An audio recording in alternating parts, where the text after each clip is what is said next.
Football বিশ্বকাপ মানে বিশ্বজুড়ে কোটি ভক্তের অন্য এক উন্মাদনা। আর ফুটবল বিশ্বকাপ আসলেই প্রিয় দলের প্রতি ভালোবাসা প্রকাশে ভক্তদের দেখা যায় নানা রকম কাজকর্ম। কেউ তৈরি করেন দীর্ঘ পতাকা, কেউ নিজের বাড়ি রাঙিয়ে তোলেন প্রিয় দলের পতাকা রঙে, কেউ বা সাজান নিজের গাড়ি। সিরাজগঞ্জের বেলকুচিতে দেখা গেল এই ব্যতিক্রম কাণ্ড। গ্রামের আর্জেন্টিনার ভক্তরা তাদের প্রিয় দলের প্রতি ভালোবাসা প্রকাশে গ্রামের একটি পাকর গাছকে রাঙিয়ে তুলেছেন। দূর থেকে দেখলেই মনে হবে যেন আর্জেন্টিনার বিশাল এক পতাকা দাঁড়িয়ে আছে আকাশের নিচে। উন্মাদনার এই শুরুটা অবশ্য এখন নয়। 2022 সালের কাতার বিশ্বকাপে প্রথমবার গাছটিকে এভাবে সাজিয়েছিলেন তারা। এবার 2026 সালের বিশ্বকাপে নতুন করে গাছটি রাঙানো হয়েছে আর্জেন্টিনার পতাকার আদলে। কোনো ব্যক্তি বিশেষ নয়, বরং এলাকার প্রবীণ থেকে শুরু করে তরুণ সবাই মিলে মেতে উঠেছেন এই ফুটবল উৎসবে। আমরা আর্জেন্টিনাকে ভালোবাসি, আমরা মেসিকে ভালোবাসা আমরা এই বটগাছটা সাজাইছি যুবক পোলাপান আসল হাতে মুরব্বীরাও আসল থাইকে এখন 20-50 টাকা বেশি দিয়া তুইলে আমরা এই জিনিসটা সিদ্ধান্ত করছি। আর্জেন্টিনাকে ভালোবাসি, সেই জন্য আমরা এই পুরো গাছটা বট গাছ আমরা রং দিয়ে সাজিয়েছি।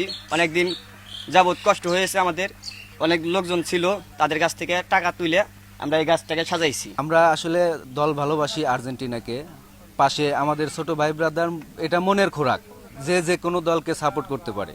কিন্তু গাছ একটা ঐতিহ্য, প্রকৃতিপ্রেমী হিসাবে আমরা গাছটাকে সুন্দরভাবে আর্জেন্টিনার পতাকার আদলে গাছটাকে রং করেছি। আমরা তো ছোটকাল থেকেই আর্জেন্টিনার সাপোর্টার।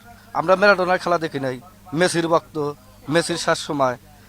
গাছ যতদিন থাকবো আর্জেন্টিনার পতাকাও ততদিন থাকবে এই গাছ রঙানে। তবে এই পুরো গাছটি রাঙাতে যে খরচ হয়েছে সে খরচ কোনো একজন দেননি। গ্রামবাসীরা টাকা তুলে রাঙিয়েছেন গাছটি। প্রতিদিন দূর দূরান্ত থেকে আর্জেন্টিনার সমর্থকরা গাছটি দেখতে আসছেন। বিভিন্ন জায়গায় থেকে লোকজন আইসা দেখা গেছে।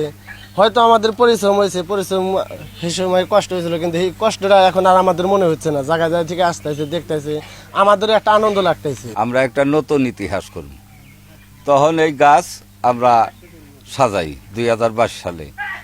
আবার এই 2026 সালে দিলে মেসির শেষ সময়, বিদায়ের সময় আমরা এবারও গাছ সাজাবো।